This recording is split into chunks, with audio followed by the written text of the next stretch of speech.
Ini adalah kisah pangeran dan Cinderella dalam kehidupan nyata. Saat itu direktur menderita penyakit aneh. Setiap kali kambuh detak jantung dan tekanan darahnya akan sangat tinggi. Kemudian dia akan pingsan. Hari ini dia ingin melarikan diri dari wartawan. Kemudian dia pergi ke kamar mandi. Saat itu Pan-Pan bertanya, "Siapa kau? Cepatlah keluar." Huamin mengatakan bahwa orang yang keluar harusnya Pan-Pan. Pan-Pan tersipu melihatnya. Setelah meminta maaf dan hendak pergi, dia menyuruhnya untuk pergi perlahan. Baru saja menyelesaikan kata itu dan direktur pingsan. Pan-Pan berteriak minta tolong. Kemudian dia menenangkan diri dan melakukan pernapasan buatan untuknya. Tak disangka, tubuh Huamin merasa memiliki sumber kekuatan yang aneh. Tiba-tiba dia terbangun lalu Pan-Pan membawanya ke rumah sakit. Huamin ingin memastikan, apakah gadis itu bisa menyembuhkannya. Jadi dia langsung menciumnya. "Apa kamu gila? Jangan-jangan kamu pasien gangguan mental." Jadi Pan-Pan tidak memukulnya. Kemudian dia mengatakan kepadanya, dia ingin membuat kesepakatan dengan Pan-Pan. Huamin ingin Pan-Pan menciumnya setiap hari. Selama dia setuju, Pan-Pan akan memenuhi semua persyaratannya. Pan-Pan mengira Huamin gila. Jadi dia melarikan diri. Kemudian Huamin melakukan percakapan dengan temannya. Dia bilang dia sangat mirip dengan orang yang tenggelam. Lalu tiba-tiba dia memiliki udara yang memberinya kekuatan. Perasaan ini belum pernah terjadi sebelumnya. Teman dokternya menduga bahwa mungkin ciuman Pan-Pan mengandung enzim dari beberapa makhluk khusus, sehingga membantu tubuhnya kembali normal.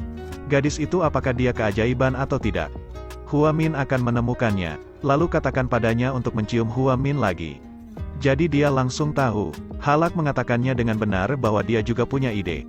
"Kalau saja itu benar-benar membantu, aku akan membantumu menemukannya." Keesokan harinya Halak mengikuti Pan-Pan. Dia berpura-pura membeli alkohol lalu bertanya apakah kamu punya pacar atau tidak. Tiba-tiba pacar Pan-Pan memanggilnya. Dia mengatakan kepadanya bahwa ingin membawanya ke orang yang paling penting. Dia pikir dia akan menemui ibunya lalu melamarnya. Tapi saat dia bertemu, ini adalah wanita terpenting dalam hidupnya. Dia langsung menyapa. Gadis itu belum menikah. Duongkin mengatakan bahwa dia dan dirinya bersama tapi tidak ada cinta sama sekali.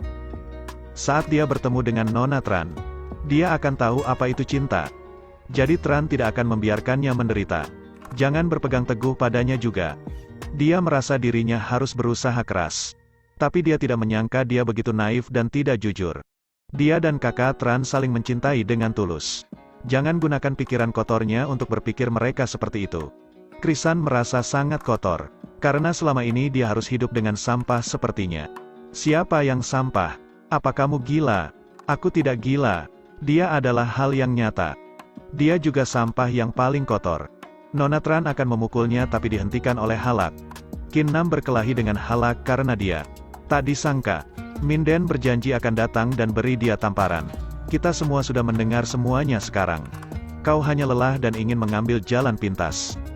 Lebih mudah menemukan seorang ibu kan? Kita adalah cinta sejati." "Bagaimana dengan cinta sejati?" "Cinta sejati antara dua orang yang benar-benar hebat. Lebih dari 30 tahun melalui perjalanan cinta. Biasanya jika orang sudah menemukan cinta sejati, sudah waktunya untuk mengucapkan selamat tinggal pada gadis yang sekarang. Hanya cinta sejati itu. Tapi dia memberikan cinta sejatinya. Dia ingin putus dengan pacarnya saat ini. Pertama kali melihat ini, Duongkin Nam mengucapkan selamat tinggal pada Pan-Fan. "Carilah wanita yang 30 tahun lebih tua dariku." Dengan dia menggertak pacarnya, untungnya Huamin tiba tepat waktu. Dia memarahi dua orang yang bersama itu. Dia tidak menyerah dan menuntut laporan polisi. Tapi Pan-Pan juga bukan orang yang mudah. Dia mengatakan untuk kembali ke cerita beberapa waktu lalu.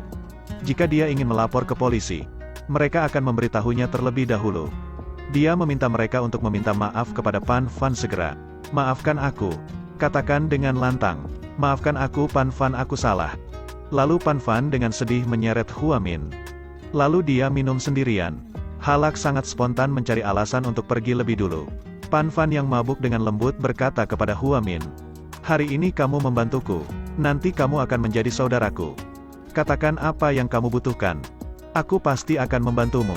Tentu saja yang Huamin inginkan adalah menandatangani kontrak pernikahan dengannya. Pan-Fan tidak bisa melakukan itu. Hanya kekasih yang bisa melakukan hal itu. Apalagi dia juga berencana untuk tidak mencintai pria lagi.